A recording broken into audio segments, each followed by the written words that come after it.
Hello everyone, c'est Mélanie Zounours, bienvenue dans cette vidéo d'analyse de l'artwork de Disney Dreamlight Valley, A Rift in Time, donc une faille dans le temps, le DLC payant dont on va découvrir plus d'informations, sur lequel on va découvrir plus d'informations ce soir dans le showcase de Disney Dreamlight Valley.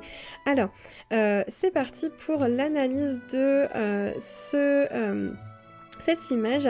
Nous avons donc ici nos trois nouveaux personnages qui sont introduits dans le jeu, qui seront introduits dans le jeu avec notre avatar au centre de l'écran. Notre avatar ne porte pas de nouveaux vêtements, si ce n'est que... Non, ça c'est juste un serre-tête classique. En revanche, ce personnage tient un sceptre qui a l'air d'être magique, qui a une étoile qui rappelle le symbole de Disney Dreamlight Valley. Et ce sceptre, déjà dans sa nature, du fait d'être un sceptre, personnellement me fait penser à Jafar, qui a également un sceptre sous la forme d'un serpent et dont il se sert comme d'une arme, notamment magique, pour hypnotiser d'autres personnages dans le film.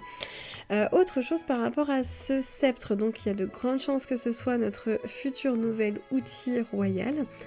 Et on peut reconnaître la forme d'un sablier en haut, donc dans la partie brillante de ce sceptre, et ce sablier est entouré de différents cerceaux qui ont l'air d'être en mouvement autour de ce sablier.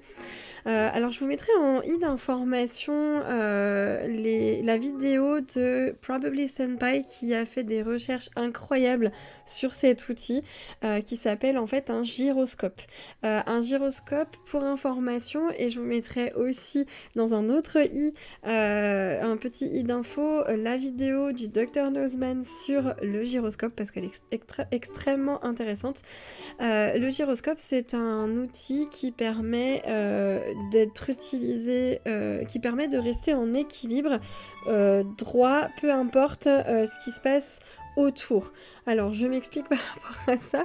C'est utilisé par rapport aux avions, donc dans la navigation, pour savoir à quel moment est-ce que l'avion est droit et l'avion tourne et donc n'est plus droit. Enfin, bref, c'est le but. Et c'est aussi utilisé pour trouver son chemin. Donc toujours dans de la navigation d'une certaine manière avec c'est utilisé dans des boussoles. Mais en gros, si vous voulez, il y a un axe, il y a quelque chose qui permet d'être un repère pour savoir à quel moment on est droit malgré une autre position dans l'espace. C'est quoi en fait le niveau de quand on est droit? Je sais pas si je suis claire, mais voilà, je vous mets des petites images ici et tout est expliqué bien mieux que moi par Dr Nozman par exemple. Et vous pourrez voir les images, voire mettre en sous-titres français dans la vidéo de Probably Senpai qui a vraiment fait un super boulot là-dessus. J'adore cette personne, c'est vraiment un créateur de contenu qui m'influence beaucoup, qui m'inspire beaucoup. Alors, le gyroscope, donc je vous disais de façon pas du tout scientifique et pas du tout bien dite que cet outil est utilisé de manière générale dans la navigation, donc c'est-à-dire pour se déplacer. À savoir que A Rift in Time, voulant dire une faille dans le temps, on peut supposer qu'on va potentiellement, sachant que de plus le sablier rappelle le temps, on va potentiellement pouvoir se déplacer dans le temps grâce à cet outil. Mais peut-être aussi dans l'espace, c'est-à-dire naviguer d'un endroit à l'autre, pas forcément seulement dans le temps, donc à un moment t donné pour aller à un autre moment t donné, mais peut-être aussi à un espace E pour aller à un autre espace E donné. Voilà. Donc à voir, parce que ça me fait penser personnellement à la manipulation du temps, me fait aussi penser à la manipulation de l'espace. Pourquoi est-ce que je vous disais ça? Parce que je me disais que peut-être cet outil nous permettrait de voyager entre les îles. Alors est-ce que on pourrait grâce à cet outil aller de notre île actuelle qui est Dreamlight Valley vers Eternity Isle, l'île Éternité ou de l'éternité qui se trouve être cette île-là. C'est ça qui m'a fait penser à se mouvoir dans l'espace. Donc c'est peut-être dans ce sens-là, c'est peut-être pour ça voilà, que je pensais à l'espace. Je m'étais dit aussi, et si finalement l'île Eternity Isle était notre île d'aujourd'hui mais dans le passé. Peut-être que pas parce que en faisant la vidéo précédente je me suis rendu compte que, et ça colle avec une de mes autres théories, l'artwork qu'on a ici est divisé en deux, où on a un côté à gauche qui se trouve être complètement désertique et dépourvu d'eau, si ce n'est dans ces ruines ici où elle ruisselle et elle abonde peut-être pour rejoindre cette partie-là. Voilà, on a beaucoup d'eau ici du côté droit avec une végétation particulièrement luxuriante. Alors que du côté désert, la végétation est plutôt adaptée à un climat asséché. Dans la vidéo précédente, je me suis rendu compte que le palais d'Agraba était complètement divisé en deux et les couleurs du palais étaient plus ternes du côté, alors c'est ça qui est assez amusant, plus terne du côté où c'est luxuriant et plus vivant du côté désertique. De plus, les fenêtres sont allumées du côté désertique alors qu'elles sont éteintes du côté jungle tropicale et c'est aussi le côté qui est abîmé au niveau de la tour du palais. Donc, qu'est-ce que ça veut dire? Est-ce que l'île est au milieu d'un champ de force qui fait que d'un côté il y a le passé, d'un côté il y a le futur, le présent, peu importe, je ne sais pas trop. On verra bien, on en saura un peu plus peut-être ce soir, mais en tout cas dans les quêtes que l'on aura grâce à ce DLC payant. Par rapport à ma théorie sur le fait de se déplacer dans l'espace entre une île et l'autre, je me demande si notre carte va s'agrandir ou si ça va être deux zones différentes et s'il va y avoir un temps de chargement entre les deux. C'est un peu une interrogation que j'ai par rapport à ça. Alors, par rapport à nos trois nouveaux personnages, donc enfin l'arrivée de Eve, qui nous a tellement été teasé dans le jeu, il était temps, le pauvre petit Wally qui est toujours aussi romantique, va enfin pouvoir retrouver sa chérie, j'ai hâte de voir ça.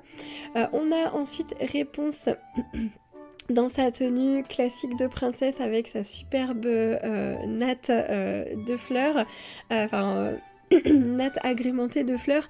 Elle se balade pieds nus comme d'habitude et j'ai déjà vu dans d'autres vidéos et des commentaires que malheureusement son visage ne convient pas à certaines personnes.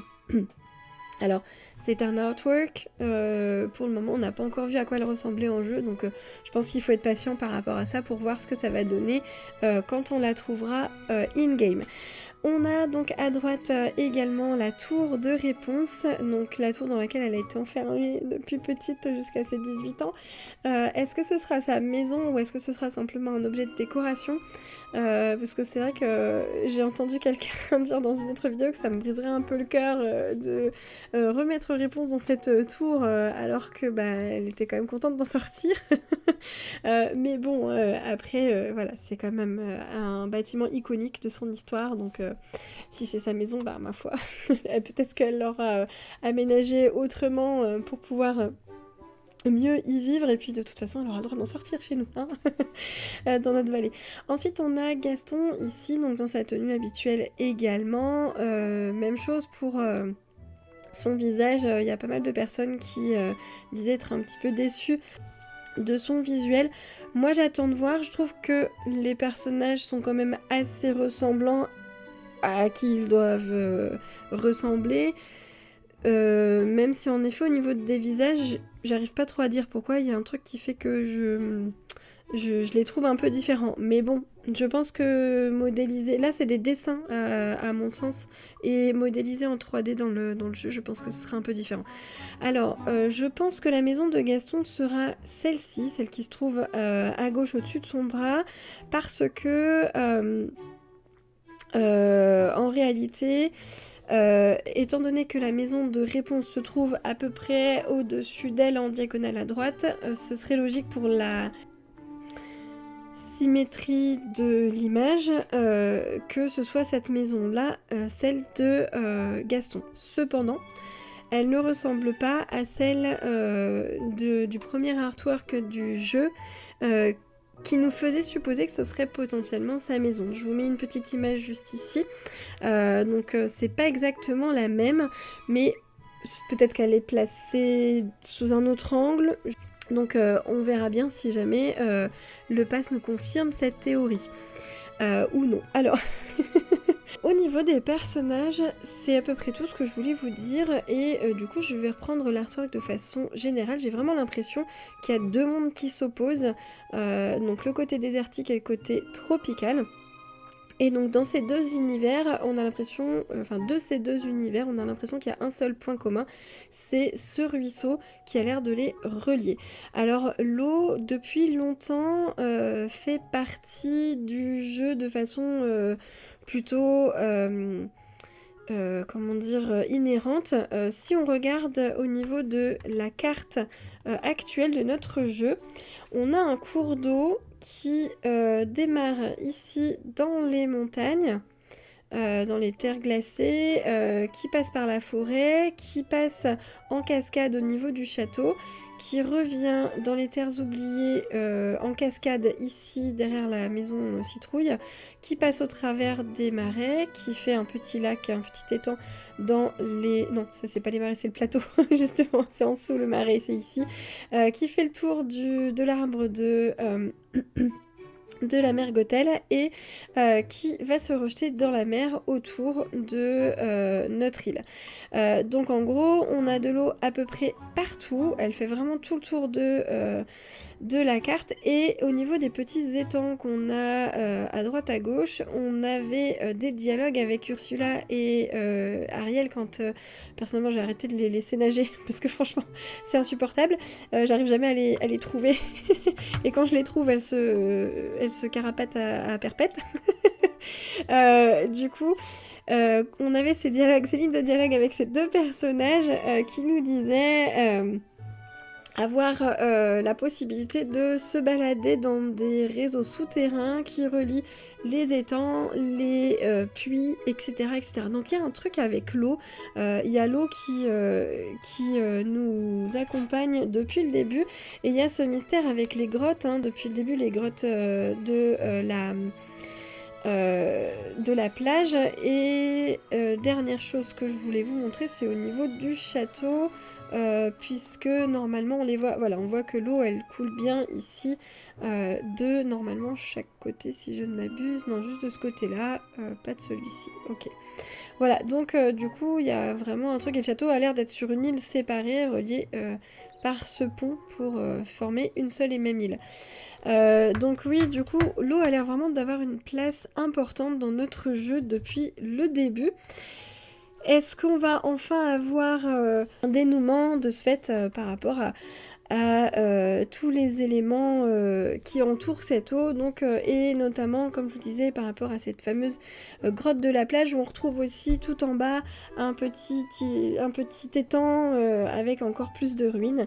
Donc voilà, attends, j'ai hâte d'en savoir un petit peu plus. De ce côté désertique, à gauche, nous avons,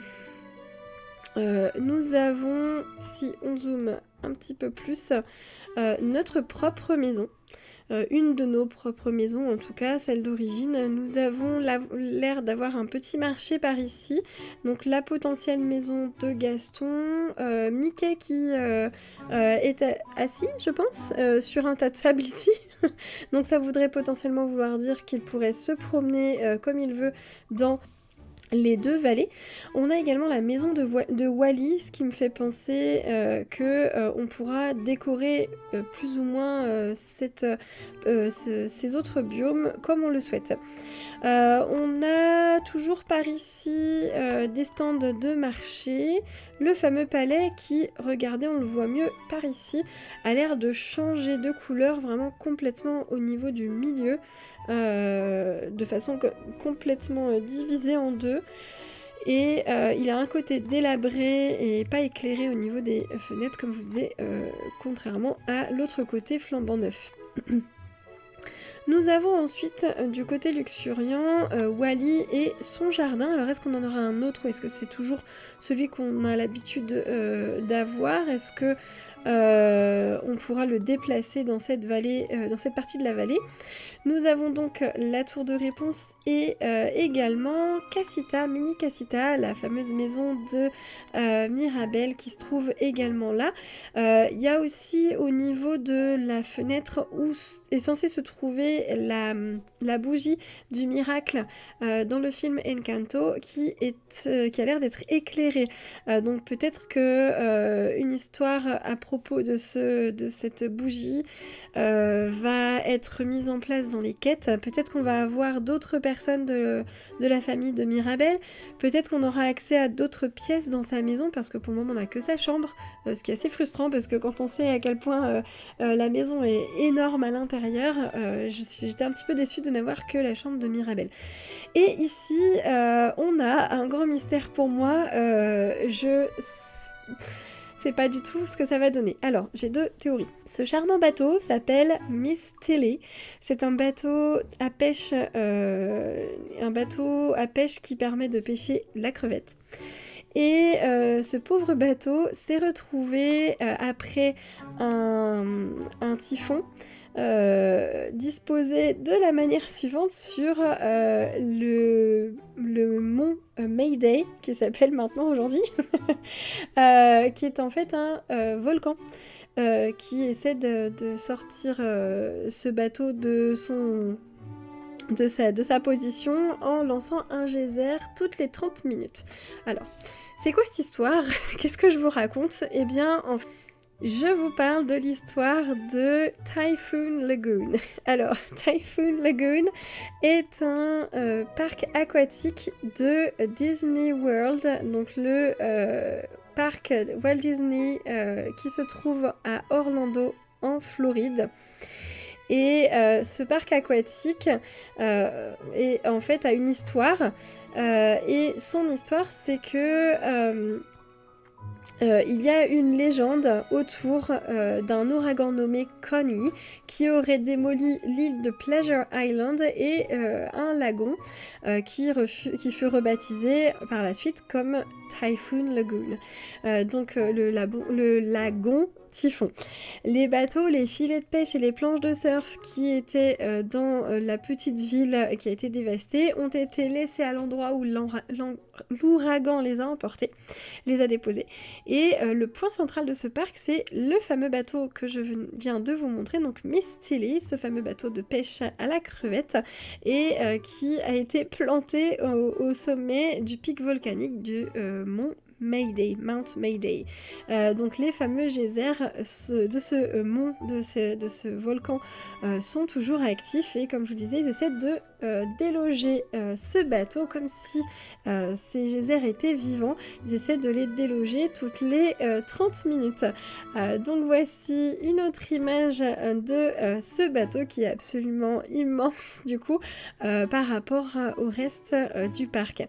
Voilà, donc j'ai une théorie par rapport, alors c'est pas moi qui l'ai trouvée, hein, je vous mettrai la vidéo de Jamie's Chaos en petit i d'information, mais j'ai une théorie du coup concernant ce bateau. Est-ce que ce typhon est à l'origine de tout ce bazar dans notre Eternity Isle, ou est-ce que c'est simplement un élément Premium Shop comme une X autre attraction des parcs Disney?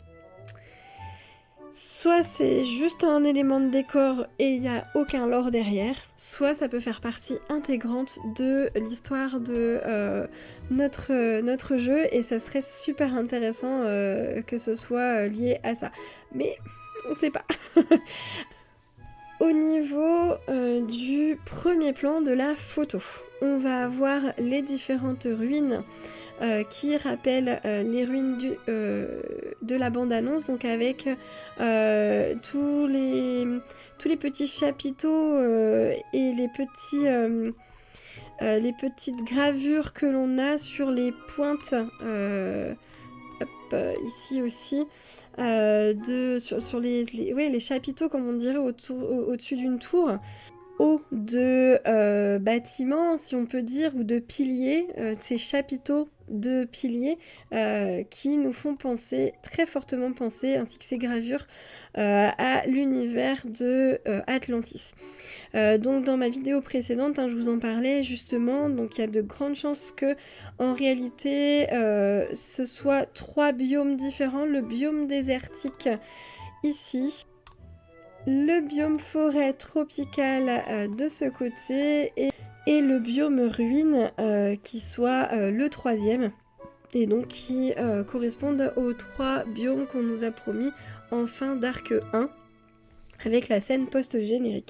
Alors, pour le début de cette image, le devant de cette image, le chemin, les pavés sont des pavés que nous n'avons pas, et j'ai souvent entendu dire dans des vidéos, est-ce que c'est un nouveau sol qu'on va avoir ?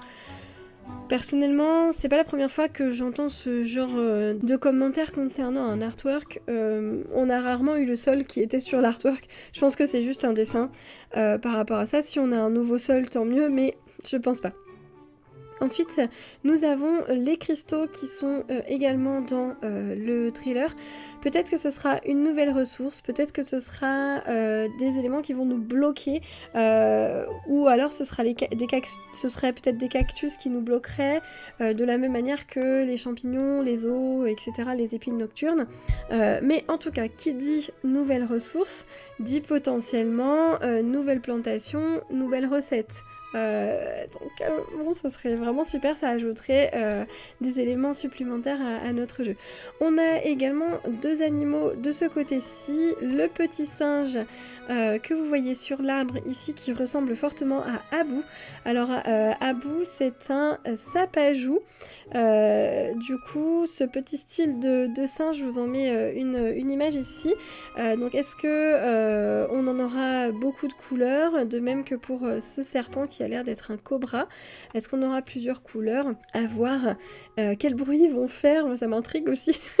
Ça peut paraître idiot, mais ça fait partie intégrante de notre petit personnage.